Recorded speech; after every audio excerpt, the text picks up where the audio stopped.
Babak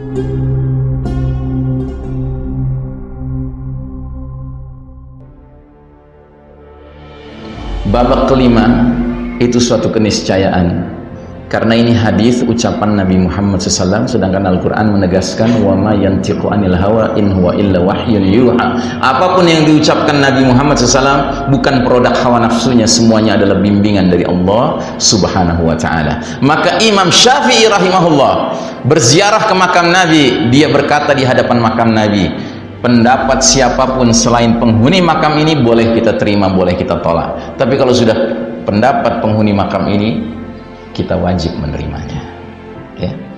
Nah, jadi saudaraku rahimakumullah, insya Allah pemimpin dari babak kelima itulah yang kita sedang bicarakan malam hari ini, Al-Mahdi. Ya. Dan tampaknya jadwal kemunculannya sudah tidak lama lagi. Nah, jadi saudaraku rahimakumullah, babak keempat ini adalah babak di mana semakin hari semakin kokoh tegak, dan kita akan beralih dari babak keempat menuju babak kelima. Namun kita harus melewati masa transisi penuh ujian, penuh cobaan, penuh rintangan. Bahkan kita akan mulai menyaksikan 10 tanda besar kiamat bermunculan. Ingat, tanda kiamat ada dua, Pak. Ada tanda-tanda kecil, jumlahnya sangat banyak, ratusan. Umumnya datang lebih dahulu, tapi ada juga tanda-tanda besar, jumlahnya terbatas, cuma 10, datang belakangan ketika kiamat sudah dekat akan terjadi. Nah, kita sekarang tampaknya sudah berada di persimpangan jalan di mana tanda-tanda kecil sudah banyak sekali yang muncul, sehingga kita harus mulai bersiap-siap. Tampaknya tanda-tanda besar sudah di pengkolan jalan, kata orang Betawi. It's already around the corner, kata orang Barat. Gitu. Kita harus mulai siap-siap, Pak. Ya. Dan dari 10 tanda besar itu, Syekh Mubayyad, penulis kitab ensiklopedia akhir zaman yang sangat saya anjurkan Anda membacanya, berpendapat tanda besar yang paling pertama adalah terjadinya ad-dukhan. Dan para ulama tidak punya kesepakatan tentang urutannya, Pak. Tetapi Syekh Mubayyad berijtihad. Dari 10 tanda besar itu tampaknya dikhawatirkan yang paling pertama adalah ad-dukhan, kabut asap yang menyelimuti planet kita selama 40 hari 40 malam, gelap gulita. Kita akan mengalami kondisi gelap gulita. Dan penyebab kabut asap itu apa, Pak? Batsyatul kubro, hantaman keras dari langit, berupa kisfan minas sama'i saqitan, bongkahan-bongkahan batu berjatuhan dari langit. Dan di antara bongkahan itu ada yang demikian besar, jatuh dengan kecepatan demikian cepat, sehingga ketika menabrak daratan akan menimbulkan kepulan asap, ledakan yang dahsyat. Dan kepulan asap itulah ad-dukhan yang kata Nabi menyelimuti planet kita timur dan barat sampai 40 hari 40 malam. Dan yang paling mengerikan, Allah Ta'ala dalam surat ad-dukhan menyebutkan, ya ghasyan nas hadza adzabun alim. Dukhan ini akan menyelimuti seluruh manusia, dan ini azab yang pedih. Kenapa mesti azab yang paling awal 10 tanda besar? Karena perjalanan umat manusia di era sekarang ini sudah sampai ke titik kekurang ajarannya kepada Allah Ta'ala, sehingga pantasnya diazab. Tapi ingat, ini azab yang cerdas. Sehingga Nabi Muhammad SAW dalam hadis-hadis beliau mengisyaratkan bahwa azab ini berlaku untuk kaum kafir dan kaum munafikun. Sedangkan bagi orang beriman yang terkena asap dukhan ini, mereka paling banter cuman mengalami zakmah, pilek, flu, Pak. Tapi orang kafir munafik, apa yang mereka alami? Badannya membengkak, keluar cairan dari lubang telinga, lubang hidung dan duburnya, ya, menderita mereka, mengerikan sekali. Nah, jadi Batsyatul kubro ini akan menimbulkan banyak sekali perkara, Pak. Ya, dia akan menimbulkan hantaman keras ini, meteor yang jatuh dari langit ini akan menimbulkan dukhan, kabut asap yang pedih. Dia akan menimbulkan kematian massal, banyak orang tewas, Pak, tentunya. Gitu. Kemudian dia akan menimbulkan shutdown of modern technology. Teknologi modern ini berakhir, Pak. Selesai, nggak ada lagi HP. Ada, nggak bisa berfungsi. Kenapa? Karena batu besar bergerak dengan kecepatan tinggi, kecepatan ultrasonik istilahnya, melebihi kecepatan suara. Niscaya timbul induksi besar-besaran yang kata orang barat akan menyebabkan fenomena EMP, electromagnetic pulse, Artinya semua benda kelistrikan wassalam, selesai, tidak berfungsi lagi. Dan yang paling penting, Nabi sudah mengisyaratkan kepada para sahabat akan hal ini, yang ketika Nabi menyampaikannya, para sahabat nggak ngerti para sahabat.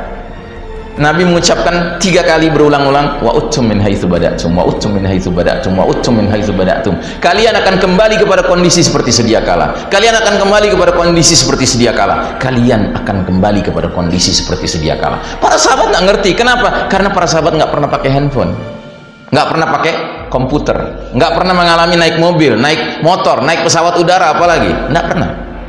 Tapi kita yang hidup sekarang, Pak, mendengar hadis itu, kita bisa membayangkan, oh ini isyarat dari Nabi bahwa suatu titik tertentu nanti teknologi ini akan habis, tidak bisa berguna lagi. Dan yang menarik, Syekh Mubayyad dalam kitab Ensiklopedia Akhir Zaman ketika membahas fenomena macetnya teknologi ini mengatakan dia bukan hal yang buruk bagi umat Islam, bahkan dia merupakan keberkahan dan pertolongan dari Allah Ta'ala. Kenapa? Karena teknologi ini telah disalahgunakan oleh mereka yang mengelola sistem Dajjal hari ini untuk menyebarluaskan aneka kerusakan. Nah, kemudian akan terjadi apa lagi? Batshatul kubro. Yang jatuhnya di daratan menimbulkan dukhan, tapi yang jatuhnya di lautan menimbulkan apa, Pak? Tsunami dahsyat. Para ilmuwan mengatakan ketinggian dinding tsunami-nya akan sampai 230-an meter, Pak. Makanya seiring dengan terjadinya Batshatul kubro, bukan saja tanda besar pertama dukhan yang terjadi, tapi 2 sekaligus tanda besar berikutnya muncul, nomor 2 dan nomor 3. Apa itu? Khasfun bil masyriq wa khasfun bil maghrib.